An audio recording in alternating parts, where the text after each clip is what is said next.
What's up, everybody? Welcome to Podcast Now. I'm Alex, and in this video, I want to talk about if November will be a big month for Hogwarts Legacy. So this really is going to go hand in hand with a video I made talking about how they don't have much time left to announce things, and that was never meant to, and I think most people understood the point of that video. It was not meant as a criticism, like, oh my god, they've done so horrible. It was kind of just like a refresher, as in, like, we don't have much time. It's actually extremely exciting, and the amount of news that we're gonna get in such short time is actually incredible. That's what that video was about. So taking it 1 month at a time, and we'll do it, for November, and we can continue it for the following months. What could we see out of this game in November? Well, there's a couple things, and I didn't really consider God of War Ragnarok when I've talked about, planning and when you announce things and when you don't.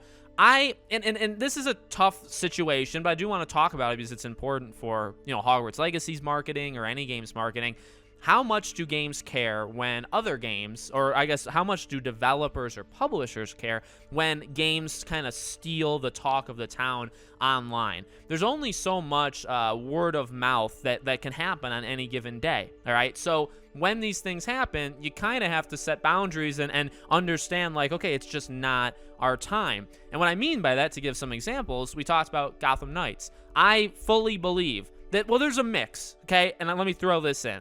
Hogwarts Legacy, I do think, for most of this time, in fact, all of this time, has not been ready to reveal new things. I don't think throughout the month of October they had this gigantic thing ready to be shown, and they purposely pushed it because of other stuff happening.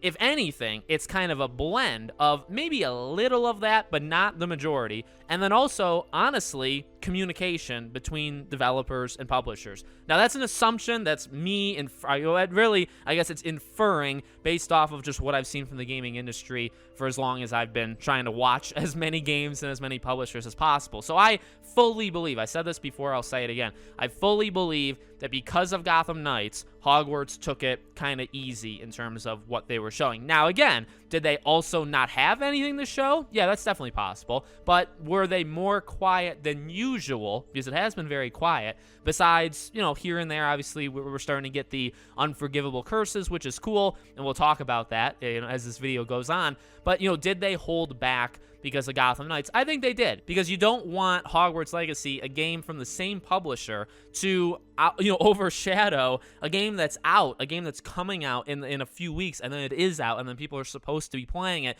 You don't want Hogwarts to detract. Now, they're different audiences, but I don't really think publishers care. I don't really think that is too engraved in their thinking. I think it's a little bit, but not like the primary reason.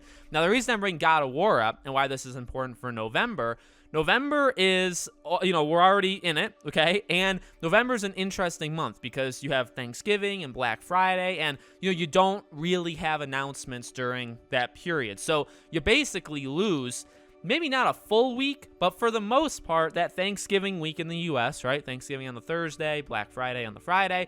Normally, like, the Wednesday, there's also kind of nothing. So, like, the Monday, Tuesday is all you get. So this month is already cut short because of the holidays in terms of when companies feel like they want to show something or announce something. Also for Hogwarts, you have the carryover for Gotham Knights. Now, I think that's about over. I'm recording this on November 3rd, whichever day you guys watch this. I'm recording on the 3rd. And, it's been 2 weeks since Gotham Knights. I think they're in a relatively safe period where, it's okay, where they can just kind of say things. Now, you also have God of War, though, which I was so focused on Gotham Knights, and I think it's stronger. The argument is stronger with Gotham Knights because it is the same publisher, and those rules do kind of apply. However, what I seem to notice, at least, as these days pass and as I'm looking at the news, literally every single day, God of War is scaring things away. I think it's truth that when you have behemoths come out, and again, it'll be the same for, like, Legend of Zelda, or even Starfield should be a game that really commands the audience that other games are probably going to be afraid of,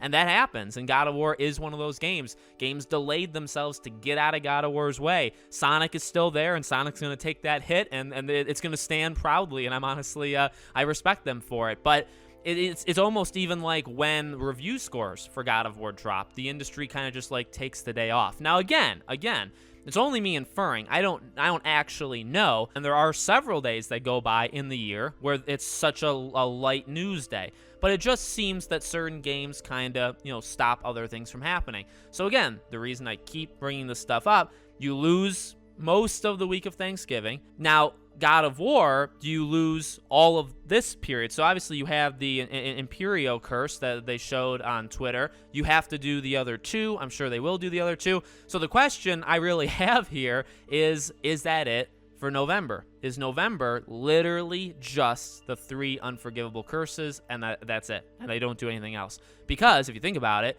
you got 2 more weeks, so they could do the other 2 unforgivable curses. Then you have the week of Thanksgiving, and then you have the week after Thanksgiving, which leads into December. That week leads into December 1st, I think, is a Thursday. December 2nd is a Friday, which is in games release, Callisto Protocol, Marvel's Midnight Suns. So when would Hogwarts go, I guess, is my question. And it's all assuming that there's some sort of gameplay thing, right?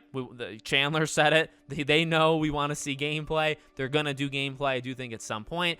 And again, going back to what I talked about when I was talking about all the months left until this game comes out, there's not a lot of time. So if you burn November by not really showing much at all, then there's not much time left, and you get into December, and we've talked about this with, half the month is kind of gone because of the holidays, and you have the Game Awards. Now, the Game Awards would obviously be a good time for Hogwarts, but, sticking with November, the more I talk about it, and the more problems that kind of rise up, I don't know. I don't think November is the month, which, does that start to get people, like, if they don't do anything besides the 3 curses in November, do people start to get worried maybe? Because, as you get closer to a game releasing and it still doesn't give you all that much info, which Hogwarts, I mean, yes, they come out and they give you like a ton of info and they go dark forever, besides the Twitter things, right?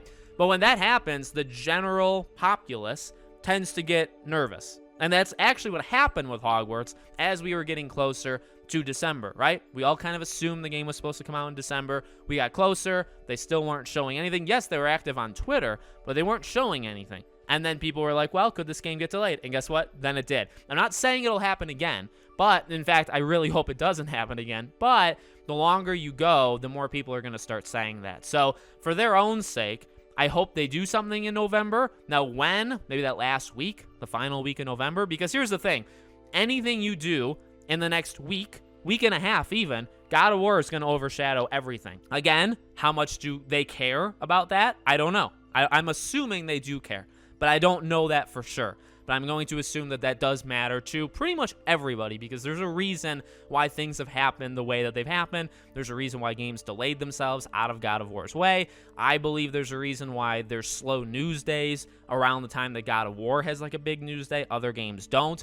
And that doesn't happen for every game. It happens with the behemoths, the God of Wars, the Starfields, the, like the Last of Us, or, these really big games. That's when other, companies tend to just not be as loud. So we'll see what happens in November. But I'm starting to think, the more I talk, that really if you should go for it in December. Whether it's the Game Awards, whether it's like right after the Game Awards, but right before Christmas, and you just do a bunch of stuff in the middle of December. You take the weeks off for the holidays.